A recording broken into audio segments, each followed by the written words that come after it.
YouTube. Today I've got quite a special video for you guys. I am here with Remy from Magnificent France, which is an awesome YouTube channel. What Remy does is he visits places all around France, all around Paris. He gives us the French perspective, but he speaks English perfectly. So it's amazing, and he also gives us insight into the French culture.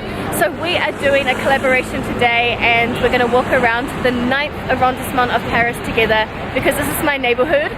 So welcome to my neighborhood. Everything from beautiful sides of Paris to, let's say, the more sketchy neighborhoods. The more sketchy neighborhoods, let's say, up near Pigalle. We're going to take you near the Moulin Rouge, where all the sex shops are. So, you know, you're going to see all different sides of Paris today. So come and join the ride.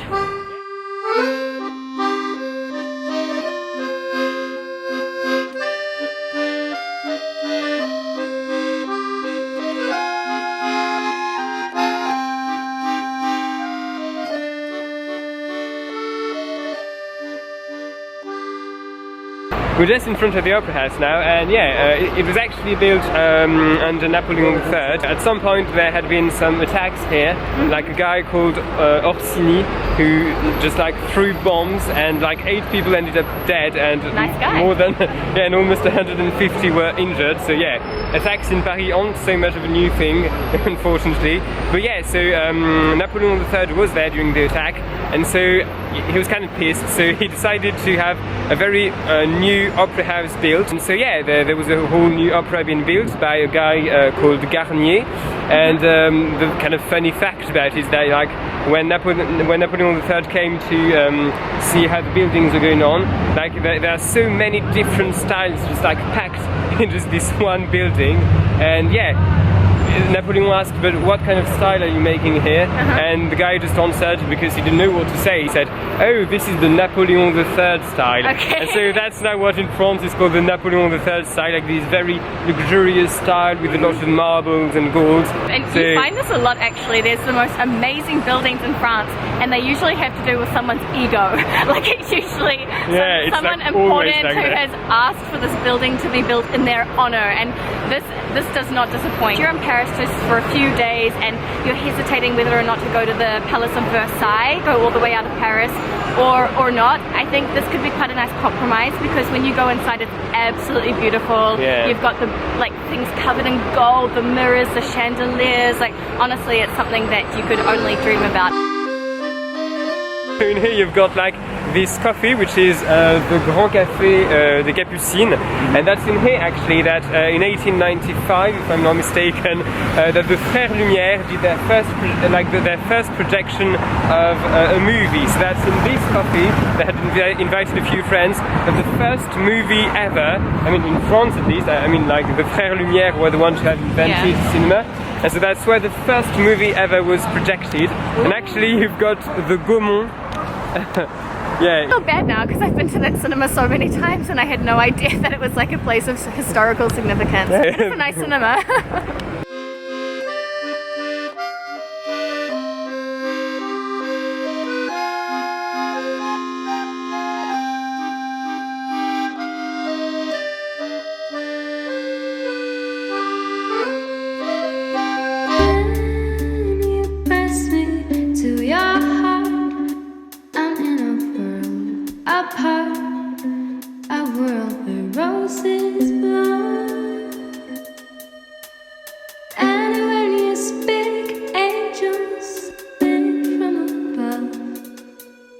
Look at this roof! Seem to turn into a sun's hold me close and hold me fast.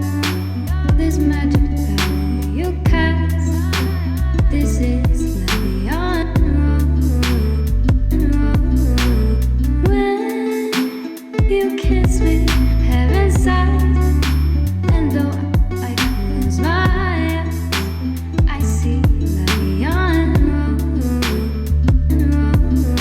and so right in here you've got the Great Synagogue of Paris, which actually was built again under Napoleon III. So yeah, so the entrance of the synagogue usually should be oriented towards Jerusalem, but this one is not.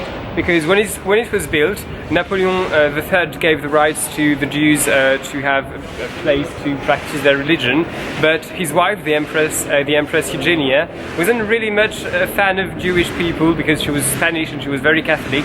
So as you had two other churches like the Trinité and Notre-Dame de Lorette that are on the other side of the street, the synagogue would have faced Jerusalem. It would have just been in between these two churches, and so the Empress was really against that idea, and so that's the reason why you've got the entrance here in the Rue de la Victoire, and yeah, that's it.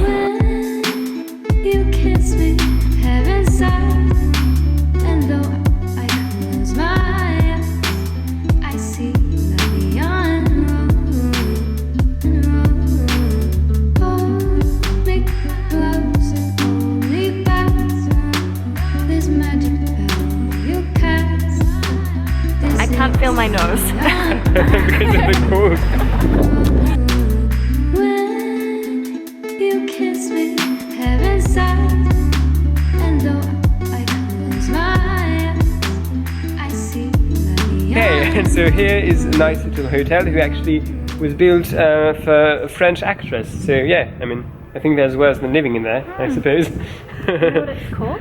It's the Hôtel Judique, because Hotel Judique. yeah, the actress was called Anna Judique. Okay, so that's so the it's for reason. her. No, it's very, very pretty. Yeah, I think wouldn't be mad if I were to live in here. Here we are outside of the iconic Moulin Rouge. We're going to take you guys now to see the district that's around the Moulin Rouge. It's a little bit kinky. Get it now, unlimited offer, your very personal Eiffel Tower dildo.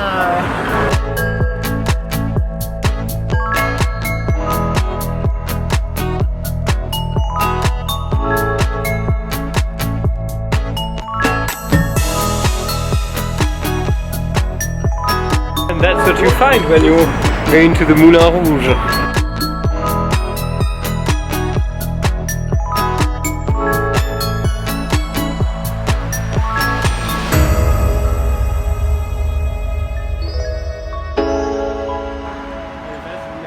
What do you think, Remy? Are you? And that's the main section.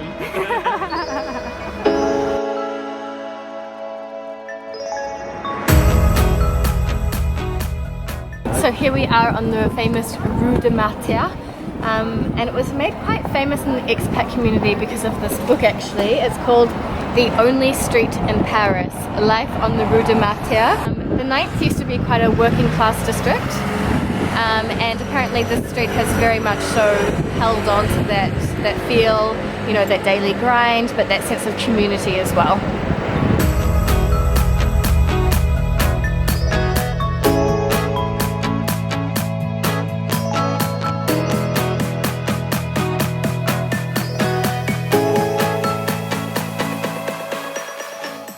But what I really like about this arrondissement is that it's really contrasted.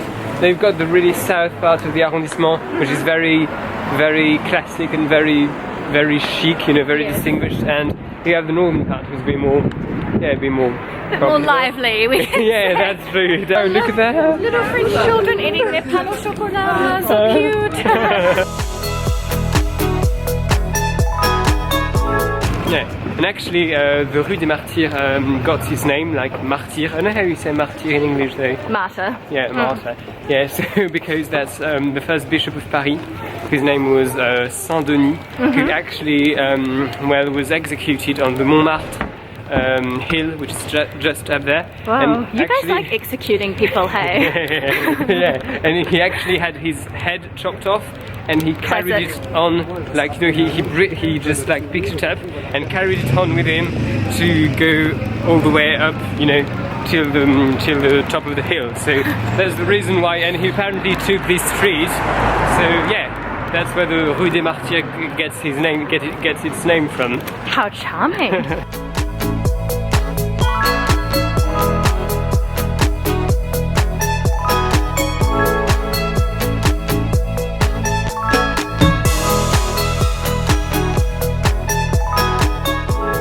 Like this color explosion. If you can imagine, Paris is pretty cream, black, you know, very subtle colours going on in the city. And But then, not in here. Yeah, and then you get to this basketball court and you're just like, whoa. Yeah, it's actually packed.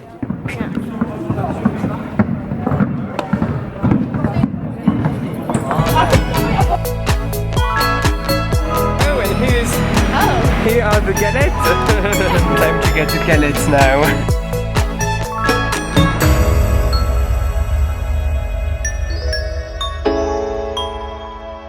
Guys, I hope you enjoyed that tour around the 9th arrondissement, my neighbourhood. We're about to go film our next video, which is eating this galette. See you on my channel then. Yeah, exactly. See you on Remy's channel, Magnificent France. I will of course link it down below in the description box. A bientôt! Bye!